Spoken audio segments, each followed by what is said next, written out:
कहने का भाव मेरा यही है कि अगर राम कथा सुनते हो, राम कथा का आयोजन करवाते हो, तो सबसे पहले राम ही केवल प्रेम प्यारा, और जान ले जो जानन हारा। अब प्रेम ही साथ में रह जाता है, सत्कर्म ही साथ में रह जाता है, निस्वार्थ भाव ही साथ में रह जाता है, वरना सब यही धरा रह जाता। बोलो भाई, चाहे आप हो और या हम हो, चाहे आप हो और या हम हो। कोई कुछ लेके आया था? बोलो, कोई भी इंसान अपने हाथ में कुछ लेके आया था कि कुछ लेके जाएगा? खाली हाथ आया था, खाली हाथ जाएगा। यही बनाया, यही छोड़ के चला जाएगा। बाबा गोस्वामी जी ने कवितावली में लिखा है, बोले धन धारा के बीच में बिना जमानती वारंट, जब वहां से आता है ऊपर से, कोई भी जमानत लेने वाला नहीं है। कोई लेता है जमानत? बोलिए, जब वहां से कागज आता है, वारंट वहां से निकलता है। बाबा ने लिखा है, बोले धन धरा के बीच में सारा धरा रह जाएगा, पशु भी बंधा रह जाएगा, जब अंत का दिन आएगा। नारी लगे प्यारी रोती खड़ी रह जाएगी, जिस देह का तू गर्व करता खाक में मिल जाएगी। अरे हमारे पास क्या है?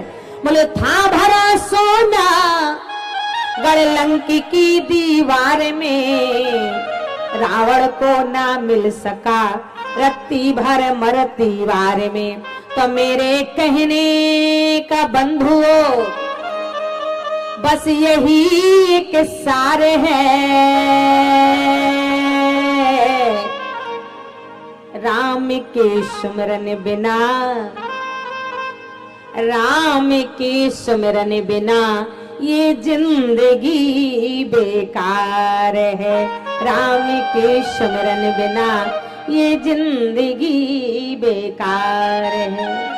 तभी तो कहा जाता है महाराज, महाराज इस जीवन का कोई ठिकाना नहीं। बोलो भाई, कोई कहता है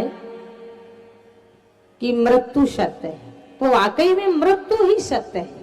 विद्वानों का कथन है कि सबके पीछे मृत्यु खड़ी है। और ये श्री रामचरितमानस एक ऐसा ग्रंथ है, 3 ग्रंथ है, श्रीमद् भागवत महापुराण, श्रीमद् गीता, श्री रामचरितमानस। माता, आज प्रथम दिवस है, गीता योग का विषय है। गीता क्या है? योग का विषय। जो गीता का वाचन करता है, श्रीमद् गीता का पाठ करता है, श्रीमद् गीता का वो महाराज प्रवचन करता, उससे योग प्राप्त होता है। कुंती पुत्र अर्जुन को जब महाराज महाभारत के पर्व में मोह हो गया, हे केशव, हे जनार्दन, हे द्वारकाधीश, महाभारत का युद्ध तो होने ही जा रहा है, पर प्रभु श्याम सुंदर एक बार मेरा रथ दोनों दलों के बीच में ले चलिएगा। मैं कम से कम अपने परिवार को, कुटुंब को एक बार निहार तो सकूं। 18,000 अछेणी सेना थी, 11,000 अछेणी सेना कौरव की, 7 पांडव। जैसे ही दोनों दलों के बीच में रथ गया, कुंती पुत्र अर्जुन ने जैसे ही परिवार कुटुंब को निहारा, मामा मौसा ताऊ फूफा चाचा, मोह हो गया। अर्जुन रथ के पिछले हिस्से में धड़ाम से गिर गया, कांपने लगा। हे केशव, मुझे ऐसी विजय नहीं चाहिए कि मैं अपने परिवार रिश्तेदारों का वध करके और मैं विजय का पताका लहराऊं। मेरा युद्ध, मेरा रथ महाराज कुरुक्षेत्र से हटाइए, मुझे युद्ध नहीं करना है।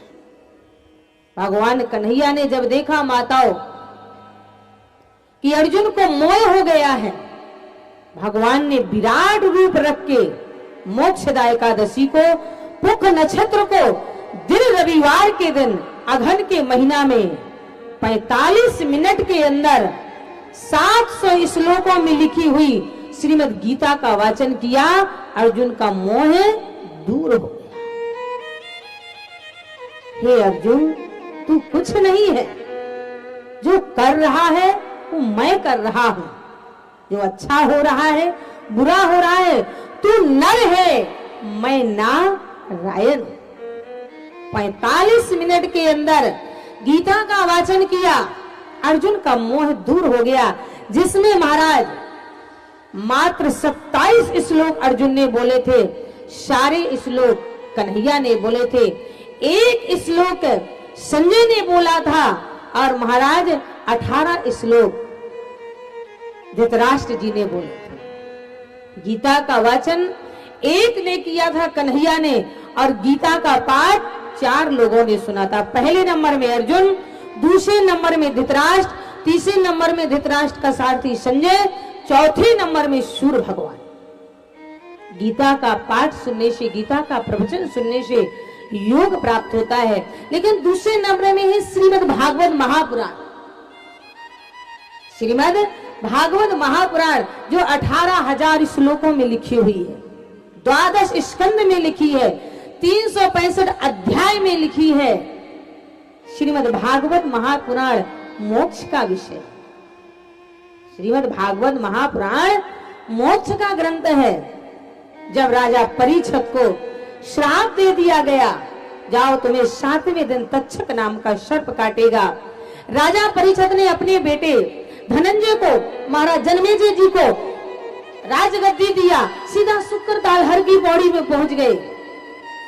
88,000 ऋषियों से प्रार्थना किया, मेरे मोक्ष का कोई उपाय बताए। 7वें दिन मुझे तक्षक नाम का सर्प काटेगा। कोई ने महामृत्युंजय बताया, कोई ने जाप बताया, पर किसी ने सटीक उत्तर नहीं दे पाया। लेकिन जैसे ही व्यास पुत्र सुकहा, राजा महाराज परमहंस सुखदेव जी आए, उन्होंने बस एक ही शब्द बताया, हरि की शरण, भागवत कथा, अंत भला सो सब भला। अगर तुम्हें श्राप लग गया है, अगर मोक्ष चाहते हो तो भगवान की कथा सुनो, तुम्हारे सारे द्वार खुल जाए, तुम्हारे सारे द्वार खुल जाएंगे। कैसा भी पापी हो, कैसा भी अनाचारी, दुराचारी, भ्रष्टाचारी हो, अगर अंत समय परमात्मा की शरण में पहुंच जाए। अजामिल कितना पापी था, अंत समय नारायण का नाम लिया, वैकुंठ पहुंच गया। इसीलिए महाराज अगर निस्वार्थ भाव से, निर्मल भाव से परमात्मा का नाम लिया जाए तो वैकुंठ के सारे दरवाजे खुल जाते हैं। पर तीसरे नंबर में बाबा गोस्वामी जी ने लिखा है श्री रामचरितमानस। क्या लिखा है? गीता में गीता लिखा है, भागवत में श्रीमद् भागवत महापुराण लिखा है, पर तुलसी कृत में क्या लिखा है? श्री रामचरितमानस। देखा जाए तो कितना सीढ़ियां हैं, उल्टा करके पढ़ें तो मानस चरित राम हो जाएगा। उल्टा करके पढ़ेंगे ना, मानस चरित राम हो जाएंगे, क्योंकि सबकी यही इच्छा है, सबकी यही कामना है कि हमें राम मिले। और राम तब मिलेगा जब हमारा मानस रूपी मन एकाग्र होगा। मानस रूपी मन एकाग्र होगा, छल से रहित होगा, कपट से दूर होगा, तभी हमें भगवान मिलेंगे। दूसरे नंबर में है चरित। जे गावही यह चरित संहारे। इंसान की स्वरूप की पूजा नहीं होती है, इंसान के चंदन लगाने की, जटा रखाने की, बेस बनाने की, आभूषणों की, वस्त्रों की पूजा नहीं होती है। अगर आज समाज में इंसान पूजा जाता है तो केवल चरित्र बल में पूजा जाता है। अगर आज समाज में इंसान पूजा जाता है तो केवल चरित्र बल में पूजा जाता है। धन गया दोबारा आ जाएगा, बल गया दोबारा आ जाएगा, पुत्र गया दोबारा मिल जाएगा, पत्नी गई दोबारा मिल जाएगी। पर याद रखिएगा, अगर हमारे जीवन से एक बार भी चरित्र चला गया तो दोबारा आने वाला नहीं है। संसार में रहोगे लेकिन चलती फिरती लाश नजर आओगे। अगर धन रूपी चरित्र रूपी खजाना तुम्हारे पास नहीं है तो संसार में चलती फिरती लाश नजर आओगे। बाबा ने लिखा है, बोले ऊंचे गिर से जो गिरे तो मरे एक ही बार, और जो चरित्र गिर से गिरे तो बिगड़ई जन्म हजार। श्री रामचरितमानस में दो अद्वितीय पात्र हैं। श्री रामचरितमानस में दो अद्वितीय पात्र हैं। एक का नाम राम है, एक का नाम रावण है।